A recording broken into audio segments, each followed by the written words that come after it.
बिस्मिल्लाहिर्रहमानिर्रहीम। अस्सलाम वालेकुम दोस्तों, ये है प्रोक्योरमेंट प्रोफेशन और हमारा आज का टॉपिक है रिक्विजिशन। दोस्तों, रिक्विजिशन वो फर्स्ट पेपर होता है जिसके ऊपर प्रोक्योरमेंट में काम स्टार्ट होता है। रिक्विजिशन को बहुत सारी ऑर्गेनाइजेशन में इंडेंट कहा जाता है, कुछ ऑर्गेनाइजेशन में इसको डिमांड लेटर भी कहा जाता है। तो डिमांड लेटर हो, इंडेंट हो या रिक्विजिशन, ये एक स्पेसिफिक फॉर्मेट होता है। उस फॉर्मेट के ऊपर जब एंड यूज़र को यानी किसी भी ऑर्गेनाइजेशन में किसी भी आदमी को कोई गुड्स एंड सर्विसेज की ज़रूरत हो तो वो अपनी रिक्वायरमेंट उस स्पेसिफिक फॉर्मेट यानी उस पेपर पर लिखता है, या अगर वो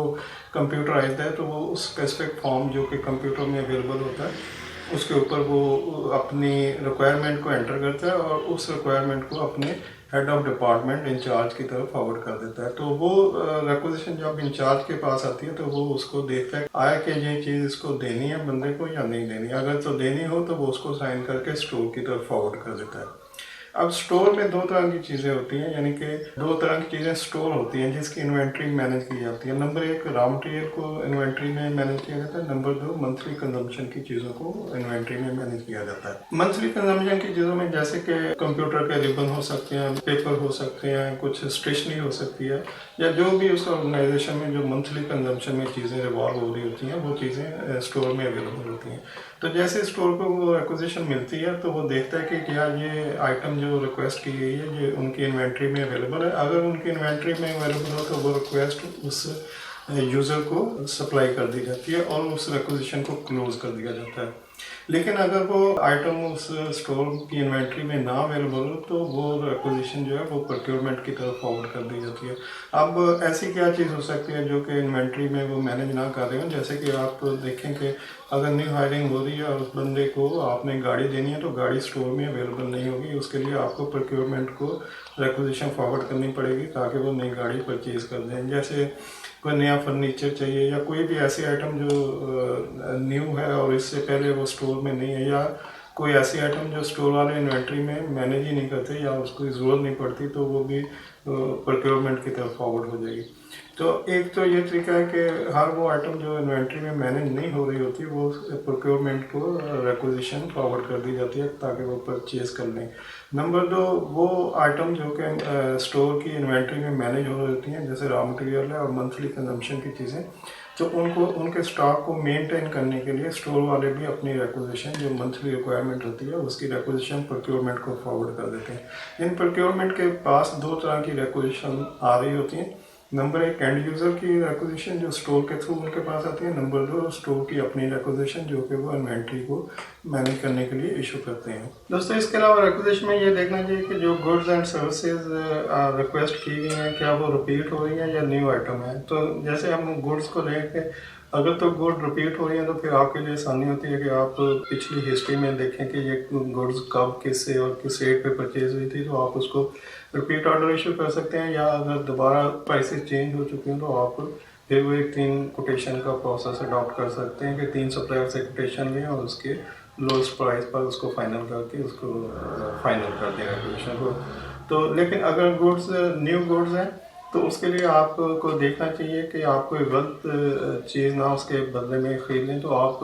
सबसे पहले देखें कि उस गुड्स के मतलब जो कंप्लीट स्पेसिफिकेशन डिटेल है वो रिक्वेजिशन में दी गई है, और स्पेसिफिकेशन को फर्दर ये देखना चाहिए कि ये जेनरिक स्पेसिफिकेशन है या कि स्पेसिफिक कोई किसी मॉडल को रिकमेंड किया गया है। जेनरिक स्पेसिफिकेशन से मराद होती है कि अगर आपको 1700 सीसी की गाड़ी चाहिए तो हॉर्स पावर की गाड़ी चाहिए तो उसमें उसकी स्पेसिफिकेशन दी होगी जेनरिक स्पेसिफिकेशन। तो आप मार्केट में देख सकते हैं कि 1700 सीसी की स्पेसिफिकेशन की गाड़ी में कौन कौन से मॉडल अवेलेबल हैं और उनकी क्या प्राइसेस हैं, तो आप उससे बेहतर। लेकिन अगर दूसरी सूरत में ये हो सकता है कि उसका एक स्पेसिफिक मॉडल दे दिया जाए कि हमें 1700 सीसी में होंडा चाहिए या हमें कोरोला का ये मॉडल चाहिए, तो ये स्पेसिफिकेशन होगी। और जेनरिक स्पेसिफिकेशन में उसकी एक जनरल स्पेसिफिकेशन दी होगी, उसमें मॉडल या कंपनी का नाम मेंशन नहीं होता। इसमें दोस्तों समटाइम कोई टेक्निकल स्पेसिफिकेशन की आइटम आ जाती है जो कि आपने पहले ना परचेज की हो, तो उसके लिए फिर आप या तो सैंपल पीछे से साथ लेके आता है एक्विजिशन का, या आप डिमांड कर सकते हैं कि ये चूँकि न्यू आइटम है और ये टेक्निकली इसकी ना हो, परचेजर को इल्म नहीं होती, तो वो सैंपल ले लेते हैं ताकि एज पर सैंपल उसको परचेज कर सके। इसके अलावा आप ये भी देख सकते हैं कि जो रिक्वेजिशन आपके पास आई है वो नॉर्मल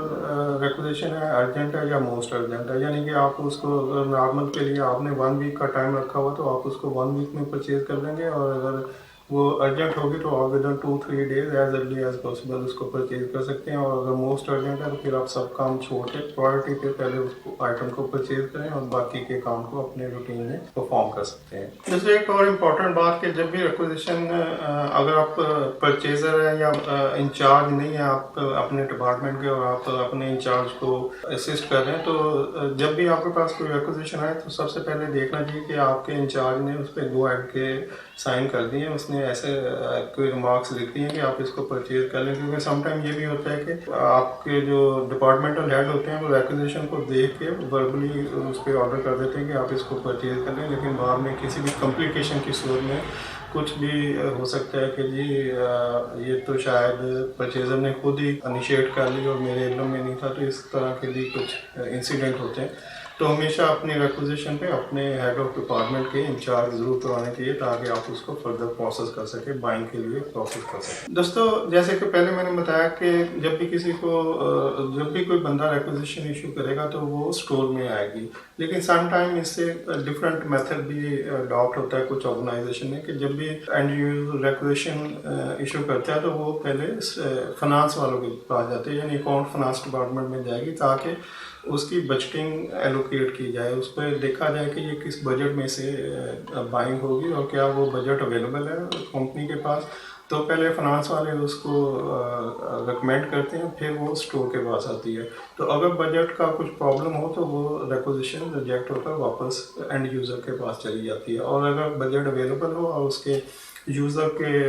हेड ऑफ डिपार्टमेंट ने उसको साइन किया तो फिर उस बजट में से फाइनेंस वाले उसको एलोकेशन कर देते हैं उसकी पेमेंट, और उसके बाद वो स्टोर को आती है और स्टोर से फिर वही प्रोसेस होता है कि या तो स्टोर उसके गेस्ट गुड्स को इशू कर देता है, या ना हो गुड्स तो फिर वो प्रोक्योरमेंट को फॉरवर्ड कर देता है और फिर फर्दर प्रोसेस जो प्रोक्योरमेंट का होता है वो कंटिन्यू होता है। दोस्तों, अब भी हम कुछ आगे चलते हैं, कुछ और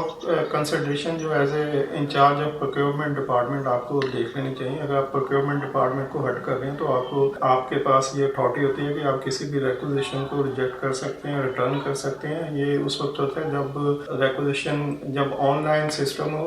रिक्वेजिशन जो है कंप्यूटर सिस्टम से जनरेट हो रही हो, तो आपके पास अगर कुछ भी स्पेसिफिकेशन की कमी है, कुछ डिटेल चाहिए या कुछ बजट का प्रॉब्लम है, तो आप उस रिक्वेजिशन को रिटर्न भी कर सकते हैं। नंबर 2, आप ये भी कंसिडर कर सकते हैं कि जो रिक्वेजिशन आपके पास आ रही है कि आपने उसको मार्केट से परचेज करना है या फिर आप इन हाउस उसको मेक कर सकते हैं। समटाइम ये होता है कि सिंगल यूज़ की प्रोडक्ट्स होती हैं जिनको आप इन हाउस क्वालिटी कंट्रोल वाले या प्रोडक्शन वाले आसानी से मैन्युफैक्चर कर सकते हैं, बना सकते हैं। तो इस तरह की आइटम्स को आप इस तरह के डिसीजन मैनेजमेंट को दे सकते हैं कि ये आइटम तो इस टाइप की आइटम है, तो अगर हम और इसका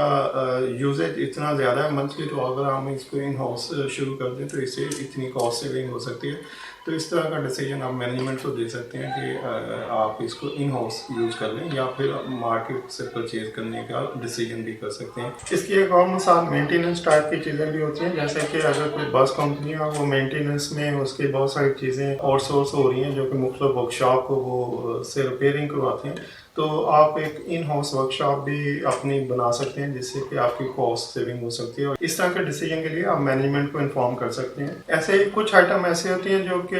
मेक टू ऑर्डर भी हो सकती हैं और रेडी अवेलेबल भी होती है मार्केट में, तो ये डिसीजन भी एक प्रोक्योरमेंट हेड को करना चाहिए कि आया कि वो रेडी टू अवेलेबल गुड्स को मार्केट से परचेज करना चाहता है या कि मेक टू ऑर्डर पे कुछ मैन्युफैक्चरिंग प्रोसेस से गुजारते हुए कॉस्ट सेविंग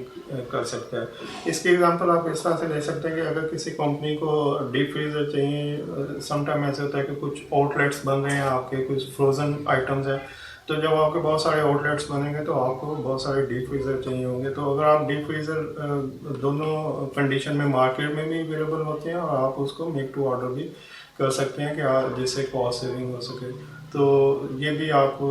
का डिसीजन है कि आपने क्या करना है। ऐसे एक और पॉइंट पे आप कंसिडरेशन कर सकते हैं कि रेगुलेशन देखने के बाद कि ये गुड्स आपको रेगुलेट की गई हैं, क्या वो लीज की जा सकती हैं, रेंट आउट की जा सकती हैं, या कि आपने उसको बाइंग ही करना है। फॉर एग्जांपल अगर कोई बैंक है और उसको गर्मी का सीज़न स्टार्ट हो रहा है और उसको एक कैनोपी चाहिए, टेंट चाहिए या कोई मार्की चाहिए बड़े साइज की, ताकि वो अपने कस्टमर को धूप में खड़ा ना करे, तो उसके लिए उसको जो मार्की चाहिए होगी वो